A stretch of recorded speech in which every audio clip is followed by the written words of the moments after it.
The Apostle John saw a woman riding on a seven-headed, ten-horned beast. This woman is Satan's kingdom in heaven, Babylon the Great. Now as for what the seven-headed, ten-horned beast is, the beast is the kingdom of the world. So the seven-headed, ten-horned beast refers to seven heads, representing seven nations. Since the creation of the world there have been seven nations, persecuting God's people, and so it specifically wrote about seven nations. The beast with seven heads. As for the 10 horns, they are the seventh nation, which will split into 10 small nations. Within these 10 small nations, there are 10 rulers reigning. 10 rulers make up the 10-horned beast. Then why are there so many countries in the world?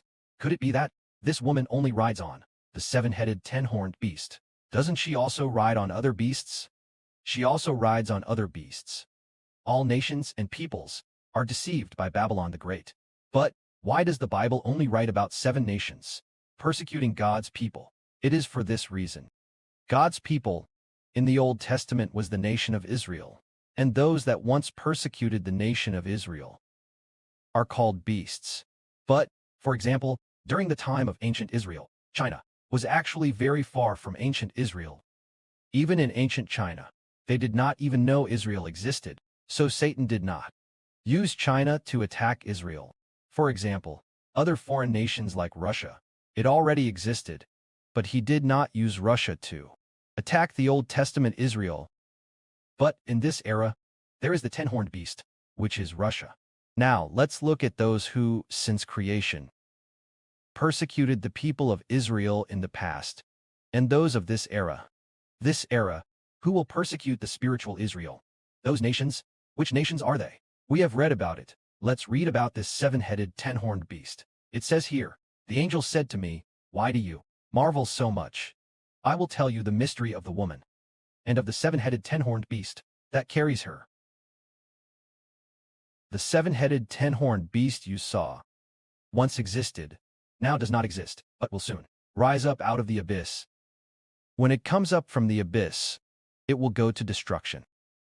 All who dwell on the earth, whose names from the creation of the world have not been written in the book of life, will be astonished when they see the beast that once existed, now does not exist, but will soon come up from the abyss. And they will marvel. This calls for a mind with wisdom. The meaning of the beast. The seven heads of this beast represent the 7 hills on which the woman sits, which are 7 kings. That is, 7 regimes. 7 nations are nations with political power, 5 of whom have fallen. The 6th is still here. The 7th has not yet come. When he comes, he must remain for a little while. What does this mean?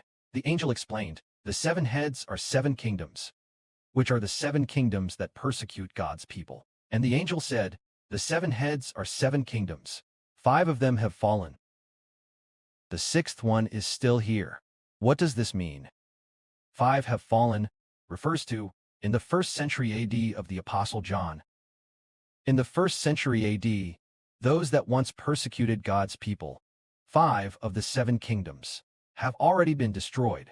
When those 5 kingdoms were destroyed, refers to which kingdoms were no longer there, namely, Egypt, Assyria, Babylon, Media, Persia, Greece. These previous 5 kingdoms are no longer there, but the 6th one is still here. The 6th refers to the Roman Empire of the Apostle John's time. The Roman Empire is the 6th head. Today, in early May 2026, today in early June, Rome has long been gone. Rome no longer has the ability to persecute God's people anymore. But in the time of the Apostle John, Rome did have the ability. Now, there is a saying here. The 7th has not yet come. When he comes, he must remain for a little while. So which one is the 7th? It is Russia.